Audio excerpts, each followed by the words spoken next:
everybody got back safe, so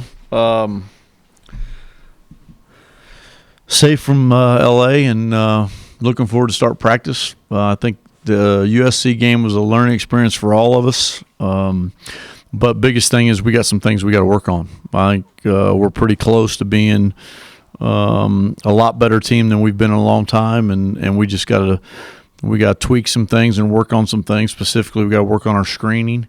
We got to work on dribbling the ball so much, and we also got to work on changing sides of the floor, making people guard us a little bit longer in possessions. But all in all, I thought we played okay. Didn't play very well and had still had a chance. Just can't get down 21 or whatever we got down total. Made a run, cut it to 5 on Cullen's 3-point shot, and then never could get over the hump. So good things came out of it. A lot of bad things came out, but we'll improve and we'll work on them today and try to get better for our next game. But all in all, I thought our guys started off a little slow, didn't come out with the fire that we've had in the 3 games before that. So hopefully they'll come out and play well on Wednesday. Coach, how good is USC? They're good. I think they're good. I think we'll find out more on Thanksgiving Day when they play Wichita State, but I think they're good. I think they got good guard play. I think McLaughlin's one of the better guards in the pack. I think Boatwright gives them an outside threat from the stretch 4 position that they haven't had. So I think they're good. I think Me Too's good. So we'll see, but I think they're a lot better than they were a year ago. They were obviously protecting the rim pretty well. Now Tim and O still had some success down low, but the guards seemed to shy away from going in there. Did you think they protected the rim maybe better than anticipated? I think we went in there. I just think we missed a lot of shots. I mean, we got by their guards and made plays in the paint. We just weren't able to convert. We just didn't make a lot of shots. But and then we were in the wrong position several times. He was able to come from the weak side because we didn't have guys in the right positions to space the floor out right, and we just got to improve on that. But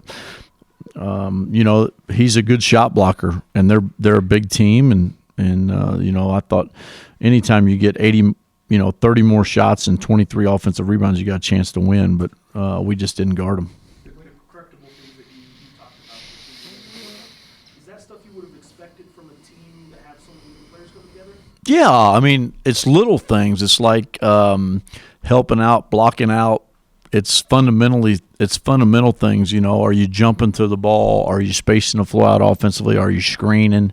Are you doing, I thought that was the first game out of the 4 that we didn't do exactly what we were wanting to do as a scouting report, but I just think, it was just, I think, a little bit anxiety and playing together and doing some things, so that was part of it. It seemed like during that comeback, right, a lot of the guys were sharing the ball a little bit more. I mean, was that a noticeable improvement, I guess? Yeah, a lot better. I mean, that's the way we've played the first 4 games, but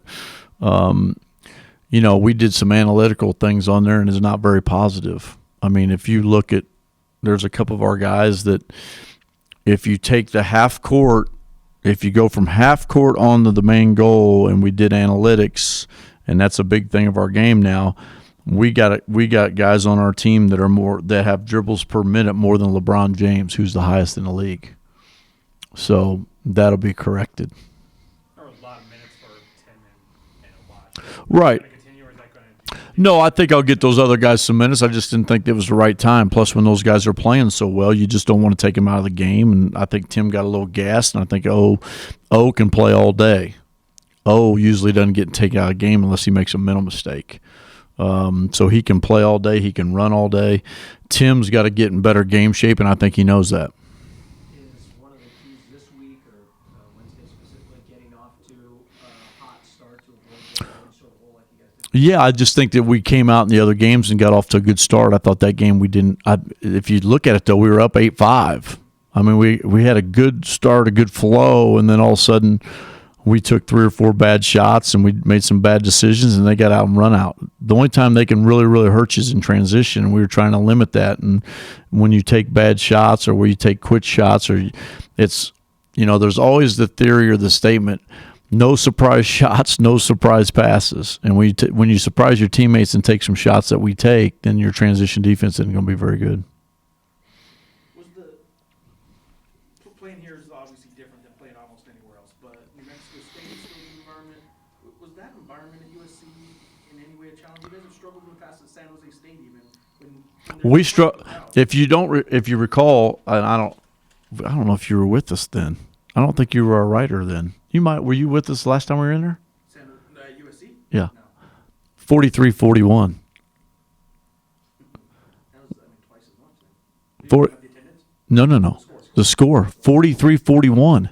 But that's what I'm saying. We got to get over that. I mean, you got to play. You got to create your own enthusiasm. You got to create your own excitement. You got to create your own intensity. You got to create your own energy.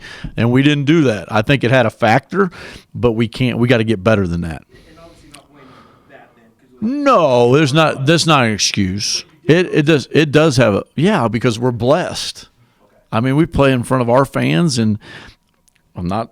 This isn't. Don't take this the wrong way. I mean, we've had articles written in the paper about our attendance or our ticket sales, and nobody wants to write about the Lobo Club changing their deal and around the country. That was a perfect.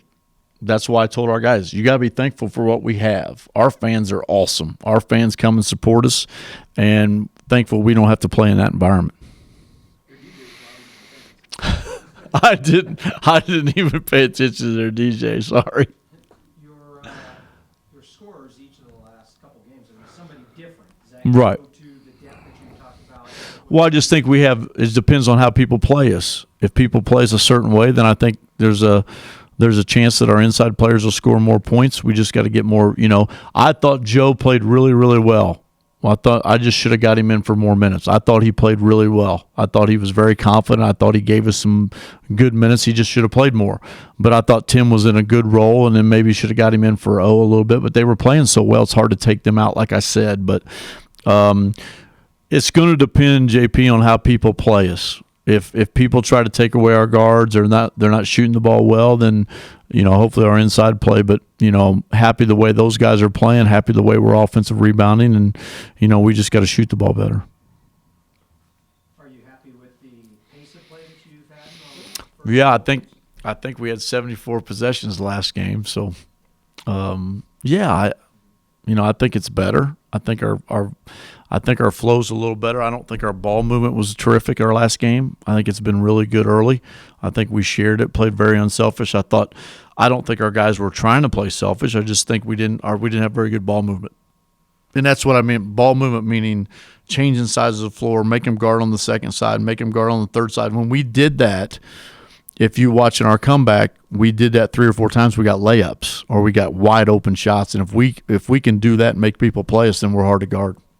We're talking about 82 points in a 74 possession game. Mm-hmm. We're talking about how the offense didn't flow all that well. Right. And that over a point per possession, that's still what you want. But defensively, they get 90 points in the 74 And that's what we have to work on. That's the biggest thing. I mean, I know we had guys that didn't shoot the ball well. The biggest thing is we got to guard. We got to get tougher. We got to get mentally strong in a situation where we got to get stops. We can't give them easy shots. I mean, we were giving them some easy ones, and we got to learn how to contest a little bit better. But we just have to get better defensively. How many players deep do you want to go?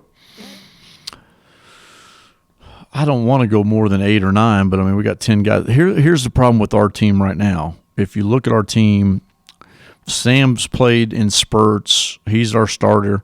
X and him are very similar.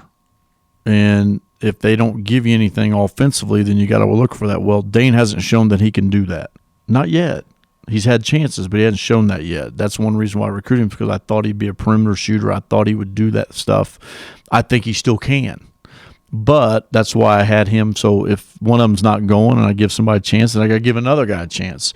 I gave Tim Jacobs a chance at USC because he's a senior, and Jordan Hunter got hurt in our last game. So I gave Tim Jacobs a chance. He played really, really well.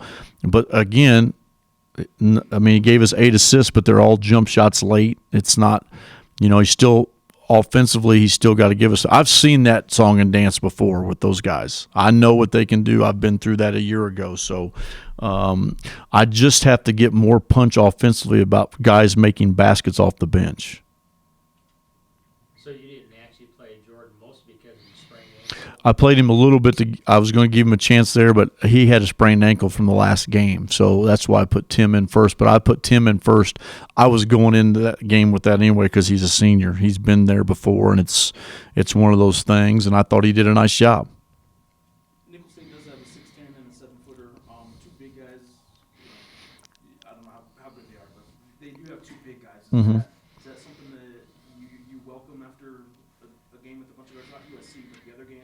Yeah, it'll be good because give a chance for Joe and Nick to play. It'll give them a chance to get some minutes. And our biggest thing is we gotta work on defense, guarding, and we're just trying to get better. We're trying to get better every game. So hopefully we'll be able to do that tomorrow night or Wednesday night. I keep thinking it's Tuesday. So, Coach, are you going to try to come up with – you got a couple big games coming up soon, and are you going to try to come up with 8 or 9 guys now, or if you're blowing Nichols away and I'm going to let those guys play. you're going to let everybody I'm going to let those guys play, but I'm going to play whoever's performing. I don't think you can go into a game and say, I'm going to play. I think you got to go with your main guys, but we're at a point now where it's like I said, I don't think any of those guys have really made a push to show me a difference in anyone better than the other, if that makes any sense. I don't think any of those guys have done that. Everyone healthy for the I think everybody's healthy. Seem to be. They're good. Perfect.